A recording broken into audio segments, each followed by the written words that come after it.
Hello नमस्कार दोस्तों, मध्यकालीन इतिहास के एक नए वीडियो में आपका स्वागत है। जैसा कि इससे पहले वाले वीडियो में हम लोग खिलजी वंश के पार्ट नंबर 1 को अध्ययन किए थे और आज वही हम तेजी से थोड़ा सा रिवीजन करने का प्रयास करेंगे। जो खिलजी वंश है, खिलजी वंश तक चलता है। हालांकि ये जो है काफी अलाउद्दीन खिलजी एक महत्वपूर्ण शासक के रूप में हमें कई बार क्वेश्चंस देखने को मिला है। तो आइए देखते हैं। जो है जलालुद्दीन फिरोज खिलजी है, खिलजी वंश के संस्थापक के रूप में जाने जाते। तो उस समय इनकी आयु 70 वर्ष थी। तो ऐसा कहा जाता है बहुत ज्यादा थे या बहुत एक एजेस शासक के रूप में जाने जाते हैं। तो वो जलालुद्दीन का राज्याभिषेक कहाँ हुआ था? तो किलोखरी, जो दिल्ली के अभिषेक होता है जलालुद्दीन फिरोज खिलजी की। अलाउद्दीन खिलजी को दक्षिण अभियान के लिए अवसर था, क्योंकि पूरे उत्तर भारत में सल्तनत काल बन गया था। लेकिन अब वह दौर था कि अब दक्षिण अभियान पे जो पूरे दक्षिण भारत पर अधिकार कर सके, तो को वहां पे भेजता, क्योंकि यह इतना ज्यादा बुजुर्ग होता है। सेनापति के माध्यम से यह करता था। तो ऐसे में यह और यह देवगिरी अभियान करता है और वहां से वंश के उस समय वहां के शासक थे।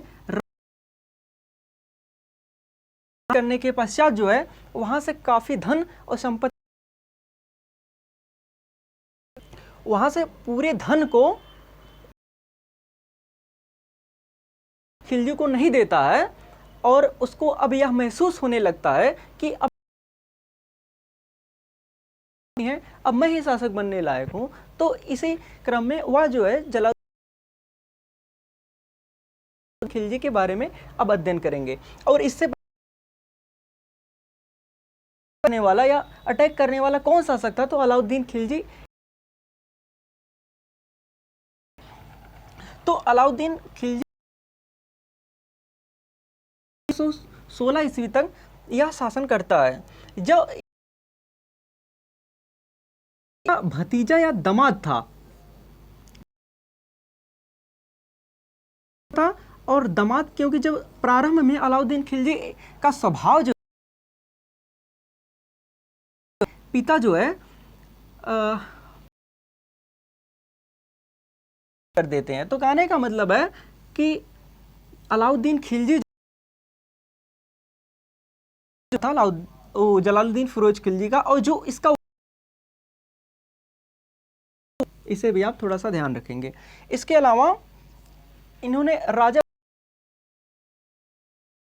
राजत्व सिद्धांत के नाम से जानते हैं। जैसे इस्लाम सिद्धांतों के अनुरूप जो है चल रहा था कि मैं नवीन धर्म का स्थापना करूं।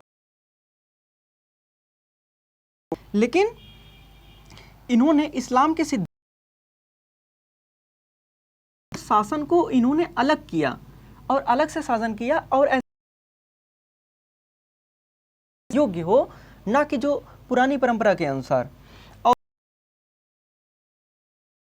खलीफा से सुल्तान की पदवी की स्वीकृति नहीं ली। इससे पहले हमने में कोई भी शासक अगर बनेगा तो सबसे पहले वह खलीफा से अनुमति ले, लेकिन वह ऐसा नहीं करता है। और बलबन जो निरंकुश शासक था। निरंकुश का मतलब है अलाउद्दीन पर है कि इसमें जो है प्रजा की भलाई नहीं देखी जाएगी, तो लाभ होगा उसके क्रम में, चाहे तो किसी की हत्या करने की पिछली वीडियो में थोड़ा सा अच्छे से बताने का प्रयास किया है। और जो है विद्रोह, कोई भी अगर शासक जब प्रारंभ में की हत्या कर कर अगर कोई शासक बनेगा तो, और इसके अलावा जो इसके रिश्तेदार थे और जो साम्राज्य के जो और जन, तो वह जगह जगह पर विद्रोह कर देते थे। और विद्रोह जब करते थे, प्रमुख विद्रोह हुआ था अलाउद्दीन खिलजी के शासनकाल में। हालांकि विद्रोह हुआ, हालांकि पूरा ये दबाने में सामर्थ्य रहा अलाउद्दीन कि अब फिर से विद्रोह हुए कभी भी प्रकार के अध्यादेश जारी करता है, ताकि इसके बाद कोई भी सरदार इसके खिलाफ जो है कोई विद्रोह ना कर सके। तो इसमें दान, उपहार, पेंशन में दी गई भूमि को में यानी कि सरकारी भूमि में बदल देता है। क्योंकि जब किसी को और कोई वेतन के रूप में नहीं, वेतन नहीं बल्कि उसे जमीन दिया जाता था, और जो जमींदार थे उससे टैक्स लेते थे, वही तो जो दान या उपहार या पेंशन में दी गई भूमि या खालसा भूमि में बदल देता है, यानी कि सरकारी नियंत्रण में ले लेता। वह अच्छे गुप्तचर विभाग का गठन करता है। अच्छे मार्केट में अगर मेरे गुप्तचर घूमते रहेंगे कि यहां पे विद्रोह होने वाला है, तो मैं बड़ी आसानी से विद्रोह को, एक अच्छे गुप्तचर विभाग का यह क्या करता है, गठन करता है। जुआ जैसी प्रथाओं पर प्रतिबंध लगाया। तो यह में जो है लोग इकट्ठा हो, शराब भांग लोग इकट्ठे हो, अगर वैसे इकट्ठे होंगे तो कहीं ऐसा हो कि मेरे ना हो कि मैं जो है एक शासक पद जो, इस पर भी प्रतिबंध लगाता है। इसके अलावा चौथा अध्याय सरदारों के दावतों पर प्रतिबंध लगाया। मतलब कोई भी जो अमीर करेगा तो हमेशा बड़े लोग ही करेंगे, तो ऐसे में दावत होगा तो वहां पे भी लोग इकट्ठा होंगे और वहां पे भी मुझे षड्यंत्र रचा जाएगा। तो इसमें भी यह जो लगाता है कि कोई भी अमीर से शादी नहीं करेगा, तो इसमें मजबूती मिलेगी। और इसके तहत जो है यह विवाहों के प्रमुख 4 अध्यादेश आपके रहे, मतलब अलाउद्दीन खिलजी के रहे, कि हिंदुओं पर कठोर नीति के तहत इन्हें निर्धन बनाने का प्रयास किया कर पाएंगे, क्योंकि वे उसे अपनी गद्दी से बहुत ज्यादा प्रेम था, वह किसी भागना पड़े तो हिंदुओं को भी भूमि इससे पहले दिया गया था तो उसको ले लिया गया, लाद दिया गया, क्योंकि मतलब जितना उपज है उससे ज्यादा अगर टैक्स हो जाएगा। कठोर नीतियों के तहत जो है इन्हें निर्धन बनाने का प्रयास किया गया, ताकि मेन रीजन था कि वे, और हम जानेंगे राजस्व योग और बाजार व्यवस्था के बारे में जानेंगे, और इसके अलावा इसके क्या प्रमुख उद्देश्य था इसके बारे में जानने का प्रयास करेंगे, और इसका साम्राज्य कहां तक विस्तार रहा इसके बारे में जानने का प्रयास करेंगे।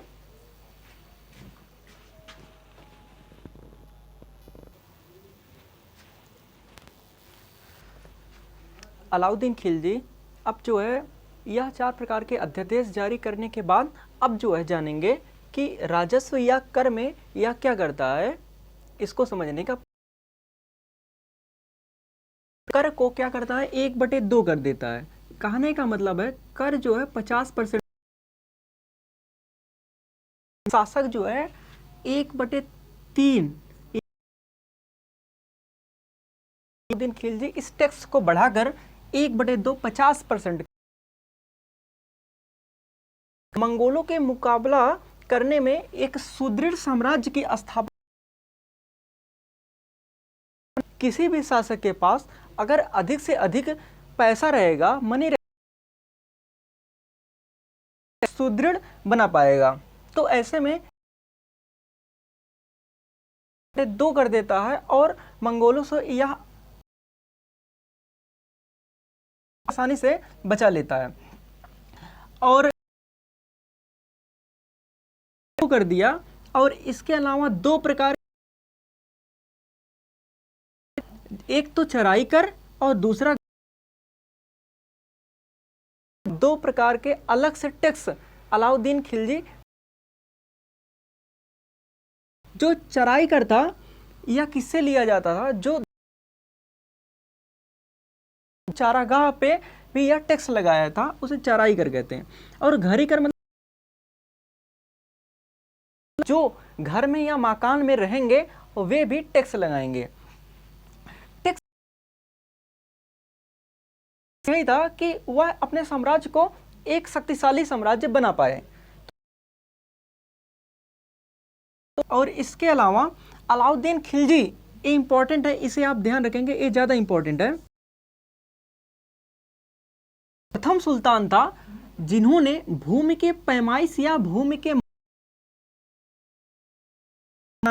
टैक्स या लगान वसूला।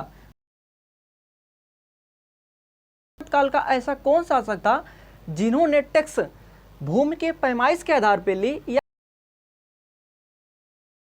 खिलजी वह प्रथम शासक था, क्योंकि दिल्ली के समीप यह ऐसा किया था, क्योंकि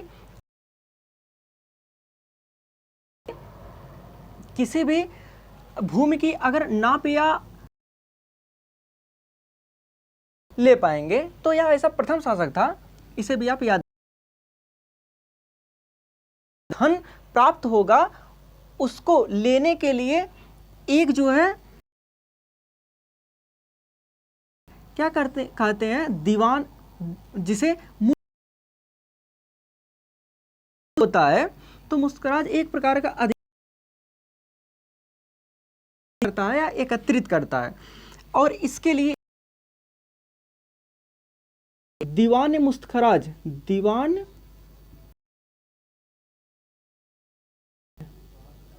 मुस्तखराज कि राजस्व जो है यहां जमा होगा। कहां राजस्व जमा होगा? धन।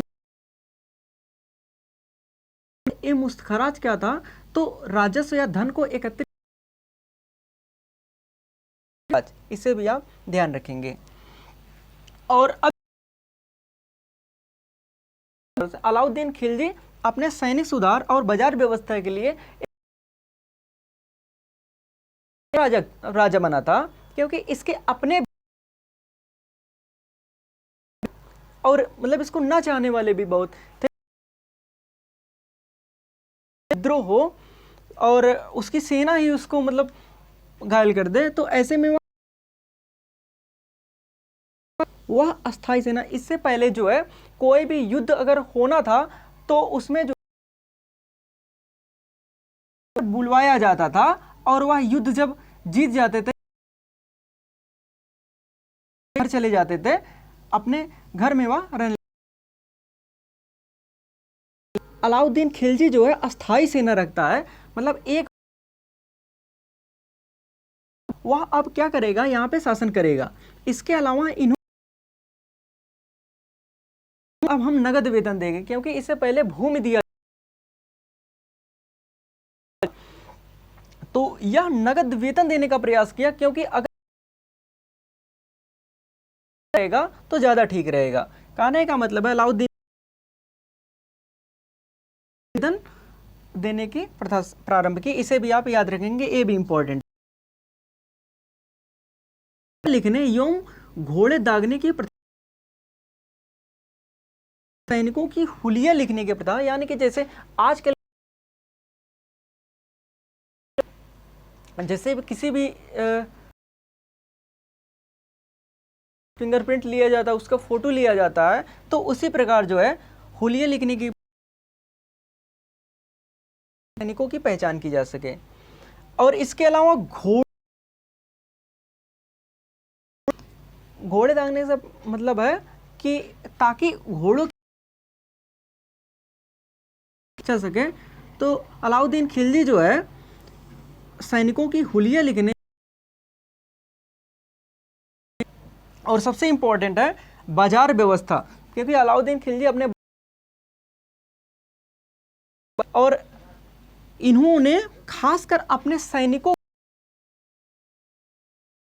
ऐसा बाजार बनाएंगे कि इसमें जो है सैनिकों में कोई भी मतलब जब तक यह बाजार में किसी भी वस्तु का मूल्य नहीं बढ़ेगा। हालांकि ये मतलब सोचा था ऐसा करने को और इसमें सफल भी रहा। जब तक कार्यकाल के दौरान इन्होंने भी किसी भी सामान का नियंत्रण प्रणाली को या दृढ़ता से वस्तुओं का दाम नहीं बढ़ने दिया। चाहेंगे कि उनके प्रति विद्रोह है, लेकिन यह जनता के लिए भी हुआ। और इसके अलावा मतलब अगर सामान का अगर मूल्य नहीं तो यह उसको भी रोकने का प्रयास किया। अगर कम देगा तो उसके शरीर का मांस काट लिया जाएगा। मतलब जितना कठोर नीति लगाया था बाजार के मामले में, के लिए अलग अलग बाजार बनाया, जैसे खाद्यान्न बाजार बनाया, अलग बाजार बनाया, और जहां निर्मित वस्तु टोकरी या कोई भी अगर चीज निर्मित होती है, कोई हस्तकला निर्मित वस्तु बाजार कहते हैं। दैनिक मतलब रोज प्रतिदिन काम आने वाले वस्तुओं के लिए पशु और गुलाम बाजार अलग बाजार बनाया। एक खासकर बहुत ज्यादा तो सफल नहीं हुआ, क्योंकि ये केवल नहीं हुआ था, लेकिन बाकी सभी जो है इसके सैनिक सुझाव अच्छी रही और इससे कंपटीशन एग्जाम में। उद्देश्य क्या था? अलाउद्दीन खिलजी का प्रमुख उद्देश्य करता सिकंदर ए सानी की उपाधि, जिसे हम द्वितीय सिकंदर के रूप में भी जानते हैं, और बनना चाहता था। और पूरे जो है सिकंदर ए सानी की उपाधि किसने धारण की? तो अलाउद्दीन के रूप में जाना जाता था, तो अलाउद्दीन खिलजी को जाना कि चाह ए भी रखा था और सिकंदर भी रखा था। और दूसरा उद्देश्य नवीन धर्म की स्थापना करना चाहता था, क्योंकि इससे पहले नहीं किया था, क्योंकि ना खलीफा से अनुमति लिया था और शासन चलाया था। तो एक प्रकार से ये दोनों में या क्या करता है, असफल रहता है या कुछ नहीं करता, असफल रहता है। और साम्राज्य विस्तार के बारे में थोड़ा सा जाने का, विस्तार कहां कहां तक किया इन्होंने? बंगाल और चित्तौड़, इसके अलावा दक्षिण भारत ज्यादातर हद तक यह सफल भी रहा। यान के दौरान इन्होंने से मलिक काफूर जो एक हिजड़ा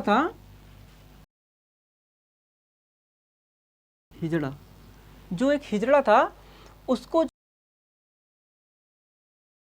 1000 दिनारी भी कहा जाता है।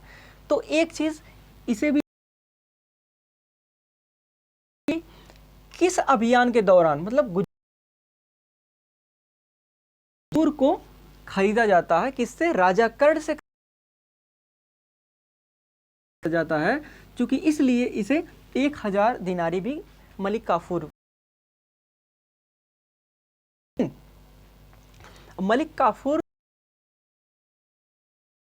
अभियान किया था। और यादव वंश के रामचंद्र, और एक प्रश्न और याद रखेंगे, जफर खां जो द्वारा जब आक्रमण हुआ था तो उसमें जो है, आप ध्यान रखेंगे। इसके अलावा रानी पद्मिनी, जिस राणा रतन सिंह की एक पत्नी थी, थी पद्मावत, उसमें भी आप लोगों ने देखा होगा, पद्मावत को जो पद्मिनी थी उनको पाने गया कि उसे मतलब देखने की चाह थी। जायसी नामक मलिक मोहम्मद जायसी द्वारा एक रचना है पद्मावत 15 की, और जायसी की रचना है, इसे आप याद। अलाउद्दीन खिलजी जो है राणा, लेकिन यह कार्य करने में असफल रहा, मतलब नहीं पा, जब आक्रमण करता है तो जीत लेता है। और इस क्रम में जब रानी पद्मिनी को जो है जौहर प्रथा के अंतर्गत मृत्यु कर लेती हैं। जौहर प्रथा के दौरान, सती प्रथा और जौहर प्रथा में क्या अंतर है? इसके अलावा एक चीज और याद रखेंगे कि अलाउद्दीन खिलजी के आक्रमण हुआ था, 6 बार आक्रमण हुआ था मंगोलों का। पूछा जाता है सबसे ज्यादा बार आक्रमण किस शासक के समय काल में हुआ था? सबसे ज्यादा बार आक्रमण हुआ था, लेकिन यह समर्थ रहा था। एक यही कारण रहा है कि टैक्स में वृद्धि किया, जिससे एक, इसके अलावा कि इसके बाद अलाउद्दीन खिलजी के बाद एक मुबारक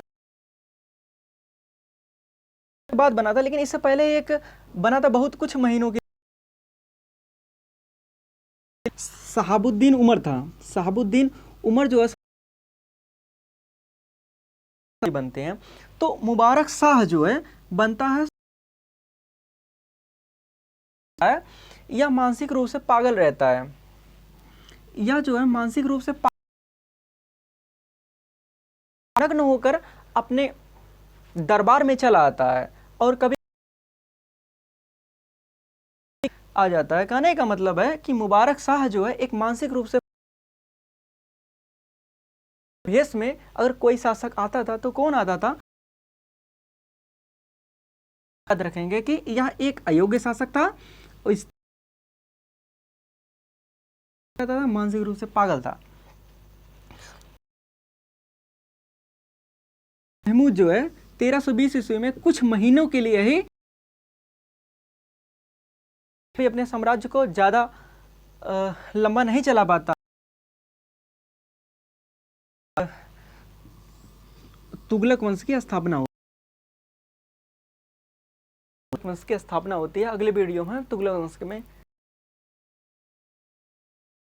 आशा करते हैं कि वीडियो जो है आपको पसंद आया होगा, और कल हम लोग तुगलक वंश के बारे में जानेंगे। और सबसे बड़ी बात, पढ़ेगा भारत तो बढ़ेगा भारत। जय हिंद, जय भारत।